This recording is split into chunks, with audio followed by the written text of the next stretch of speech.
আপনাদের প্রত্যেককে স্বাগত। আর আজকের আবহাওয়ার আপডেট নিয়ে আপনাদের সামনে রয়েছি। আজকের দক্ষিণবঙ্গের বেশিরভাগ জেলায় আকাশ থাকবে আংশিক এবং সম্পূর্ণ মেঘলা। দিনের বিভিন্ন সময় হালকা থেকে মাঝারি বৃষ্টিপাতের সম্ভাবনা রয়েছে।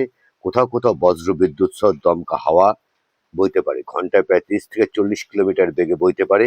কলকাতা সহ নদিয়া, উত্তর চব্বিশ পরগনা, হাওড়া, হুগলি এবং পূর্ব ও পশ্চিম মেদিনীপুর জেলার বেশ কিছু এলাকায় ভারী বৃষ্টির সম্ভাবনা রয়েছে, এমনটাই জানিয়েছে হাওয়া অফিস।